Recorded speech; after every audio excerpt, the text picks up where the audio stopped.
जय श्री कृष्णा। आज हम समझेंगे श्रीमद् भगवद गीता के चौथे अध्याय का 19वां श्लोक। इस श्लोक में भगवान श्री कृष्ण अर्जुन से कहते हैं, यस्य सर्वे समारंभा काम संकल्प वर्जिताः ज्ञानाग्नि दग्ध कर्माणं तमाहु पंडितम बुधा। चलो पहले हम एक एक शब्द का मतलब समझते हैं। और यहाँ पर शब्द है यस्य सर्वे समारंभा। यस्य का मतलब होता है जिसके, सर्वे मतलब संपूर्ण और समारंभा मतलब कर्म। इसके बाद है काम संकल्प वर्जिताः और इसका मतलब होता है बिना कामना और संकल्प के होते हैं। तो यहाँ पर पहले वाक्य का मतलब हो गया जिसके संपूर्ण कर्म बिना कामना और संकल्प के होते हैं। अब हम चलते हैं दूसरे वाक्य पर और यहाँ पर पहला शब्द है ज्ञानाग्नि दग्ध कर्माणं और इसका मतलब होता है जिसके समस्त कर्म ज्ञान रूप अग्नि के द्वारा भस्म हो गए हैं। इसके बाद है तमाहु।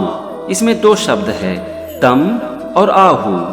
तम मतलब उसको और आहु मतलब कहते हैं। इसके बाद है पंडितम बुधा। पंडितम मतलब पंडित और बुधा मतलब ज्ञानी जन। तो यहाँ पर दूसरे वाक्य का मतलब हो गया जिसके समस्त कर्म ज्ञान रूप अग्नि के द्वारा भस्म हो गए हैं, उसको ज्ञानी जन भी पंडित कहते हैं। ये था पूरे श्लोक के एक एक शब्द का मतलब और दोनों वाक्य का मतलब। चलो अब हम दोनों वाक्य को जोड़ते हैं और समझते हैं पूरे श्लोक का मतलब। यहाँ पर भगवान श्री कृष्ण अर्जुन से कह रहे हैं कि हे अर्जुन, जिसके संपूर्ण कर्म बिना कामना और संकल्प के होते हैं, जिसके समस्त कर्म ज्ञान रूप अग्नि के द्वारा भस्म हो गए हैं, उसको ज्ञानी जन भी पंडित कहते हैं। यहाँ पर भगवान कह रहे हैं कि जिस इंसान के पास ज्ञान होता है उसके मन में ना तो कोई इच्छा होती है और ना ही कोई संकल्प। मतलब कि वो अपने कर्म को निस्वार्थ भावना से करते हैं और फिर वो जब अपने कर्म को करते हैं तो वो ये सोचते हैं कि मैं कुछ नहीं कर रहा हूँ। यानी कि अपने कर्म को करते हुए भी अपने मन से ये भावना निकाल देते हैं कि मैं कर रहा हूँ। और इसी को कहा जा रहा है अपने ज्ञान के द्वारा अपने कर्म को भस्म कर देना। और ये कब संभव है पता है?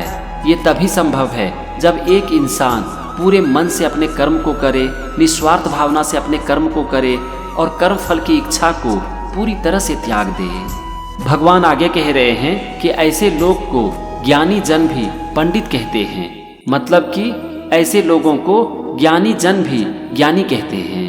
कहने का मतलब हो गया कि ऐसे लोग सर्वश्रेष्ठ होते हैं। तो ये था श्रीमद् भगवद गीता के चौथे अध्याय का 19वां श्लोक। अगले एपिसोड में हम समझेंगे 20वें श्लोक को।